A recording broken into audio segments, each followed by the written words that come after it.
صلوا عليه وآله. أما بعد إن الله وملائكته يصلون على النبي يا أيها الذين آمنوا صلوا عليه وسلموا تسليما. اللهم صل على سيدنا ومولانا محمد معدن الجود والكرم وآله وبارك وسلم صلاة وسلاما عليك يا سيدي يا رسول اللہ. محترم حضرات، آپ کو یاد ہوگا کہ گزشتہ درس میں نماز کی 5ویں شرط نیت پر ہم نے گفتگو کی. یہ عرض کیا تھا کہ ہر عبادت میں نیت بے انتہا ضروری، اور جتنی نیت صاف ستھری ہوگی، للہیت اخلاص ہوگا، اسی قدر ثواب زیادہ ہے. اور اگر نیت میں فساد ہوگا، تصنع، ریاکاری، دکھاوا، یہ پوری بڑی بڑی عبادتوں کو ناکارہ اور بیکار کر دیتا ہے. نماز، روزہ، حج اور زکوٰۃ، ان سب میں نیت کا ہونا بے انتہا ضروری. آج ہم نماز کی چھٹی شرط، جسے تحریمہ کہتے ہیں، یعنی تکبیر تحریمہ، اللہ اکبر کہہ کر نماز کی نیت کرنا. تو یہ نماز کی چھٹی شرط، نماز کی چھٹی شرط اور یہ آخری شرط ہے. اور اللہ اکبر کہنے سے نماز شروع ہو جاتی ہے. اس لیے ہمارے علماء نے فرائض نماز سے بھی اس کو پہلی شرط شامل کیا. اس لیے کہا جاتا ہے کہ نماز کے فرائض اور شرائط جو 13 ہیں، چونکہ اسے شرط میں بھی شامل کیا گیا، اس لیے یہ شرط فرائض میں شامل کیا گیا. تو فرائض جو ہیں وہ پہلی شرط ہونے کے اعتبار سے، یعنی شرط ہونے کے اعتبار سے، نماز کی ابتدا ہونے کے اعتبار سے یہ پہلا فریضہ بھی. بعض اکابر علماء نے یہ جو ہم کہتے ہیں اللہ اکبر کہہ کر جو نماز شروع کرتے، بعض اکابر علماء نے قرآن مجید فرقان حمید کی اس آیت سے استدلال کیا ہے. وَذَكَرَ اسْمَ رَبِّهِ فَصَلَّى، سورہ اعلیٰ کی آیت ہے، جیسے فرمایا قَدْ أَفْلَحَ مَنْ تَزَكَّى، وہ کامیاب ہو گیا جس نے پاکی اختیار کی. وَذَكَرَ اسْمَ رَبِّهِ فَصَلَّى، جس نے اللہ تبارک و تعالیٰ کے ذکر اور اللہ کے نام کے ساتھ نماز شروع کی. تو علماء فرماتے ہیں وَذَكَرَ اسْمَ رَبِّهِ فَصَلَّى، اس سے استدلال کر کے جو نماز کی پہلا فرض اور آخری شرط ہے، اس پر استدلال کرتے ہیں کہ اللہ اکبر کہہ کر نماز شروع کی جائے. ذہن میں یہ رہے کہ یہی کلمہ کہنا ضروری ہے. اگرچہ نماز یوں بھی شروع ہو جائے، کوئی کہے الحمدللہ، سبحان اللہ، الحمدللہ کہہ کے بھی نیت کر لے، نماز تو شروع ہو جائے گی. مگر ان کلمات کے علاوہ ہمارے فقہائے احناف یہ فرماتے کہ کوئی اور کلمے سے اگر اس نے نماز شروع کی تو ان کے نزدیک یہ کلمہ نماز میں کہہ کر شروع کرنا مکروہ تحریم، یعنی سخت منع. گویا یہی کلمہ ہے کہ جس سے نماز کو شروع کیا جائے، یعنی اللہ اکبر. اب آئیے اس کی کچھ نزاکتیں جو ہمیں سب کو سننا بھی انتہا ضروری، اور محض سننا ہی نہیں بلکہ نمازی حضرات، ظاہر بے نمازیوں سے ہماری درخواست ہی نہیں کہ پہلے تو ہم یہ کہیں گے کہ نماز پڑھو.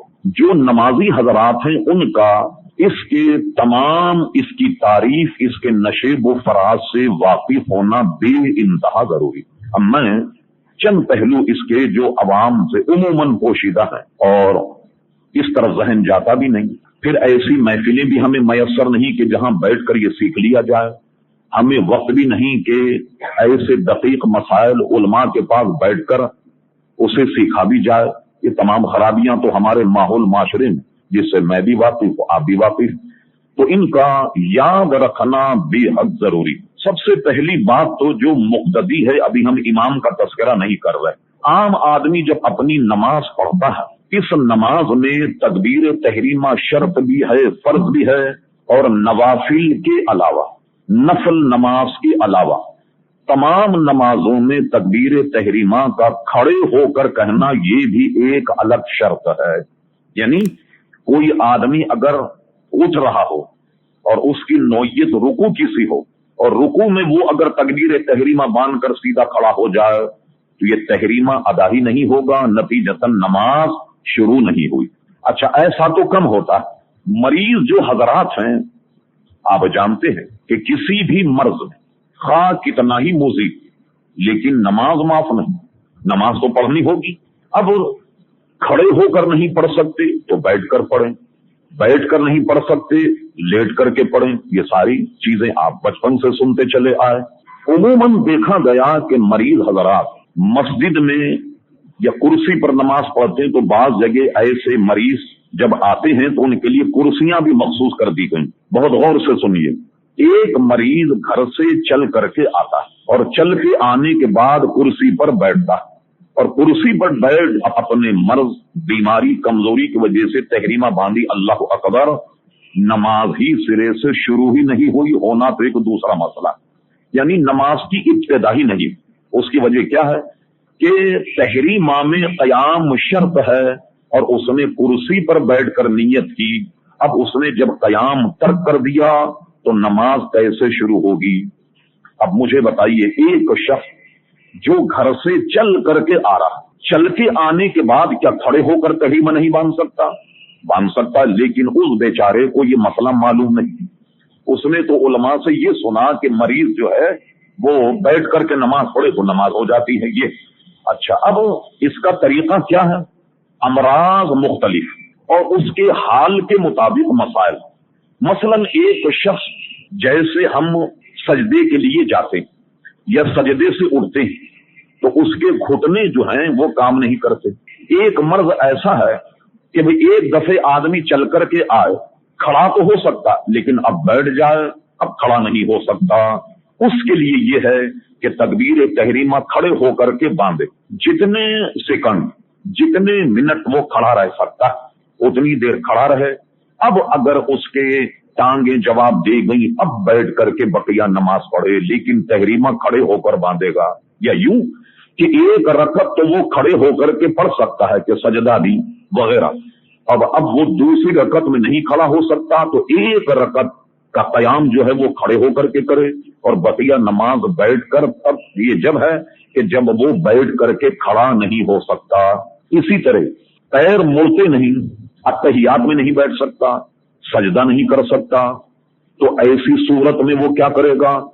کھڑے ہو کر کے نماز پڑھے اور رکوع بھی کرے۔ رکوع کرنے کے بعد سجدے میں چونکہ نہیں جا سکتا، اب کرسی پر بیٹھ کر سجدہ اشارے سے کرے، اور اسی طرح جلسہ یعنی دونوں سجدوں کے درمیان کا جو فاصلہ ہے، قیام مختصر جس کو جلسہ کہتے ہیں، وہ بھی کرسی پر کرے اور اس کے بعد میں پھر اشارے سے سجدہ کرے، لیکن چونکہ یہ کھڑا ہو سکتا ہے لہذا اب دوسری رکعت میں پھر کھڑا ہو جائے گا، بیٹھے گا نہیں۔ ہاں ایسی صورت اگر ہو کہ 10-5 سیکنڈ وہ کھڑا ہو سکتا ہے، اب اس کے بعد کھڑا نہیں ہو سکتا، اب تکبیر تحریمہ باندھ کر کچھ دیر، جتنی دیر وہ قیام کر سکتا ہے وہ قیام کرے، اب قیام کرنے کے بعد کرسی پر بیٹھ کر بقیہ نماز پوری کرے، اب اگر کھڑا نہیں ہو سکتا۔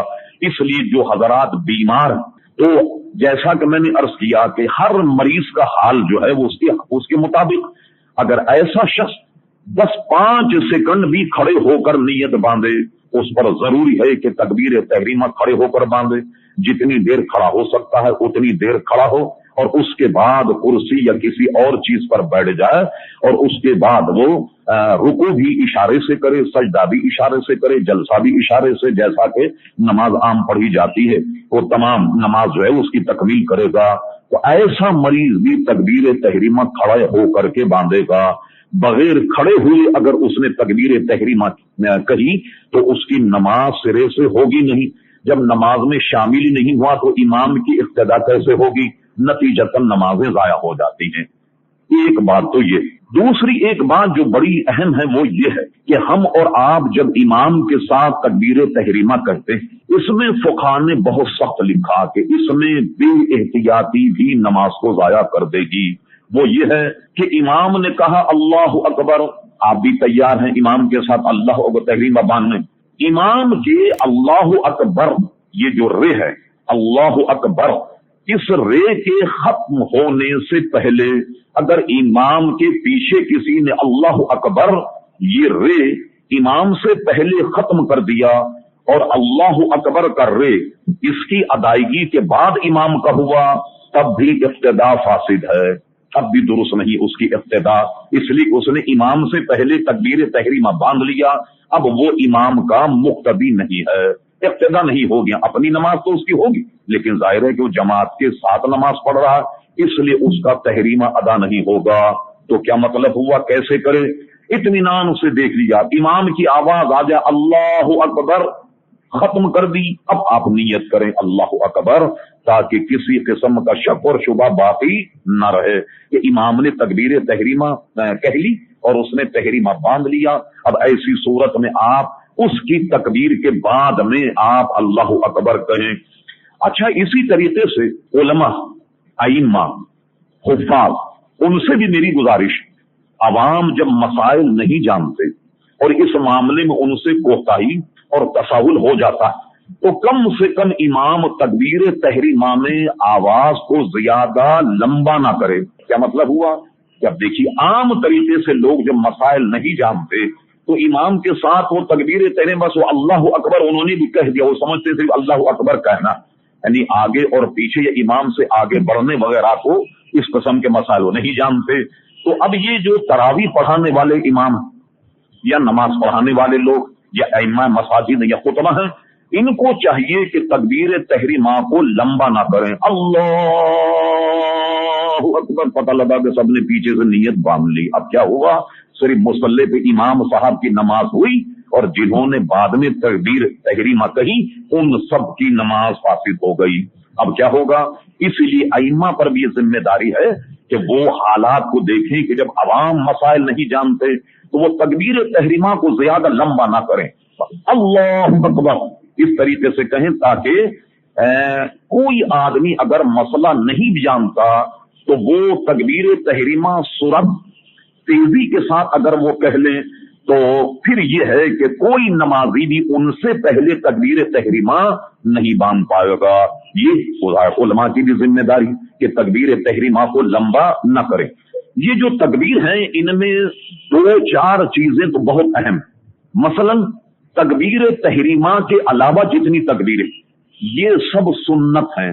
مثلا ایک آدمی تکبیر تحریمہ تو اس نے باندھ لی، رکوع سے قیام سے رکوع میں جانے میں وہ تکبیر کہنا بھول گیا، نماز ہو جائے گی، اگرچہ سنت کے خلاف ہے لیکن نماز ہو جائے گی۔ مثلا امام تکبیر کہہ کر سجدے سے اب قیام کی طرف آ رہا ہے، جی امام تکبیر کہنا بھول گیا لیکن امام کا حال مقتدی پر واضح ہے کہ وہ دیکھ رہے امام ہمارے سامنے کھڑا ہو رہا ہے، اب امام نے تکبیر نہیں کہی تب بھی نماز ہو جائے گی، اس لیے کہ دیگر جو تکبیریں ہیں یہ سنت۔ ضروری تکبیریں کون سی ہیں وہ غور فرمائیں کہ جس میں کبھی بھی آپ امام پر سبقت کریں گے تو ایسی صورت میں نماز جو ہے فاسد ہو جائے گی اور لغو اور بیکار ہو جائے گی جب تک ان کا خیال نہ رکھا جائے۔ کون کون سی تکبیریں ضروری ہیں؟ ایک تو ہر نماز کی تکبیر تحریمہ، ان میں وہ تکبیر جو امام کے پیچھے پڑھی جائے، نماز اس کی تکبیر کے امام سے پہلے کسی حالت میں بھی تکبیر تحریمہ ادا نہ ہو۔ اسی طریقے سے ہمارے امام اعظم ابو حنیفہ رضی اللہ تعالیٰ عنہ کے نزدیک آپ وتر پڑھتے ہیں بجماعت، تو وتر میں دعائے قنوت کا مطلق پڑھنا واجب، مطلق دعائے قنوت کا پڑھنا واجب۔ یہ جو ہم عام طریقے سے نمازوں میں دعا پڑھتے ہیں یہ دعا کا پڑھنا سنت ہے، مطلق دعا کا پڑھنا واجب۔ کیا مطلب؟ ہمارے امام صاحب کے نزدیک کوئی ایسا کیجیے نہیں، لیکن مسئلہ اگر کسی نے ایسا کر لیا تو نماز ہو جائے گی۔ مثلا اس نے دعائے قنوت کی جگہ یہ پڑھ لیا اللہم اغفر لی، اس سے واجب ادا ہو گیا، ربی اغفر لی، اس سے بھی واجب ادا ہو گیا۔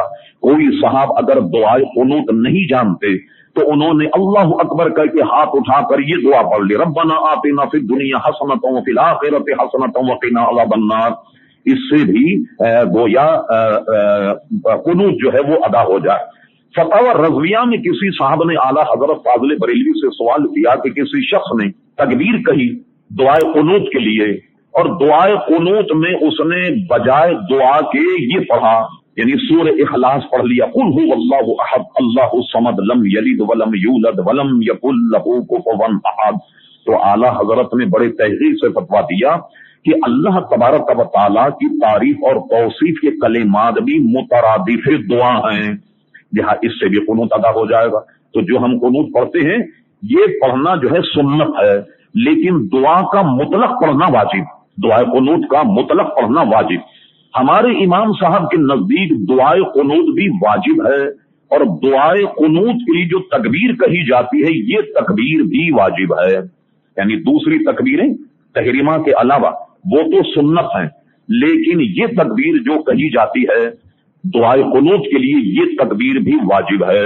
آپ رمضان کے علاوہ تو اپنی نمازیں پڑھتے ہیں، اس میں تو ٹھیک ہے، لیکن امام کے ساتھ جب آپ وطر پڑھیں تو وطر میں اس تکبیر کا بھی خیال رکھیں کہ اس پہ بھی امام پر سبقت نہیں ہونی چاہیے، اس تکبیر۔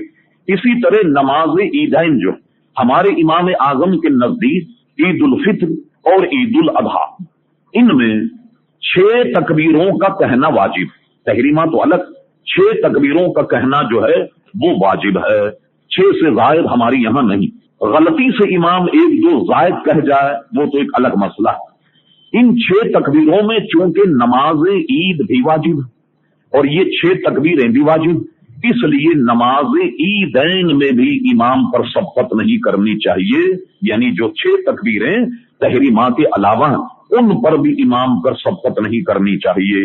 ایک رہتی ہے نماز جنازہ، نماز جنازہ جو ان میں تو سب کچھ یہی 4 تکبیریں، اگر ان میں سے کوئی ایک رہ گئی ظاہر ہے کہ نماز ہوئی نہیں۔ مثلا کسی عالم نے نماز جنازہ پڑھا دی اور بات کو یہ متفق ہوا کہ تکبیریں 3 ہی کہی گئیں، ایک تکبیر امام صاحب بھول گئے، تو نماز جنازہ کا دوبارہ پڑھنا فرض کفایہ ہے، فرض ہی ادا نہیں ہوا۔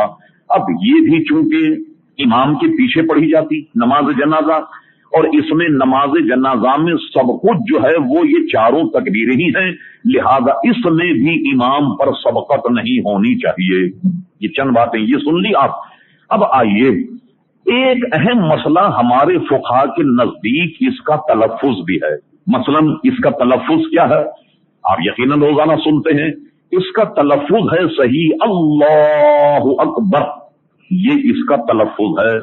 اس میں 3 تلفظ اگر اور ملا لیے جائیں، عام طریقے سے عوام جن کا ذہن مسائل کی طرف نہیں، تو وہ اگر ان کو 3 طریقے سے اگر بگاڑ دیا جائے تو نماز فاسد ہو جائے گی۔ اگر تکبیر تحریمہ میں اس نے کہا نماز شروع ہی نہیں ہوگی، اور یہاں تک کہ علماء فرماتے اس کا معنی اور اس کا مفہوم جاننے کے باوجود کوئی ایسا کہے تو دائرہ اسلام سے خارج ہو جائے گا۔ اب وہ تلفظ کیا ہیں جو 3، اس کا ذہن میں بھی نقشہ رہے۔ دیکھیں میں نے عرض کیا اللہ اکبر، اب اس کو کوئی پڑھے اللہ اکبر، معاذ اللہ نقل کفر نباشت، تو ایسا کہنا کفر ہے کہ اس کے معنی اتنے فسادی ہیں کہ اللہ کی پناہ۔ تو لفظ اللہ اکبر کا جو الف ہے اس پر بھی مد نہیں لگائیں گے، سمجھ گئے آپ؟ اللہ اکبر بغیر کسی فاصلے کے اس طرح کہیں۔ ایک تلفظ تو یہ کہ اللہ یہ لفظ نہ کہا جائے، ایک بات۔ دوسرا تلفظ کیا ہے؟ اللہ، یہ تو کہہ دیا اس نے اللہ اکبر، یہ اگر اس نے مد لگا دیا یہاں یہ بھی کفر ہے، اس کے معنی بھی بے انتہا فسادی ہیں، نماز ہی نہیں ہوگی۔ 2 تلفظ ہوئے۔ تیسرا تلفظ یہ ہے کہ کوئی یوں کہے اللہ اکبر، یہ دونوں اس نے جو زبر ہیں صحیح پڑھے اللہ اکبر، اور یہاں جو بر ہے اس کو کہہ دے اللہ اکبر، اگر یوں پڑھ دیا اس نے، اس کا تلفظ کرنے سے یہ بھی بہت ہی اپنے اندر بھیانک معنی رکھتا ہے۔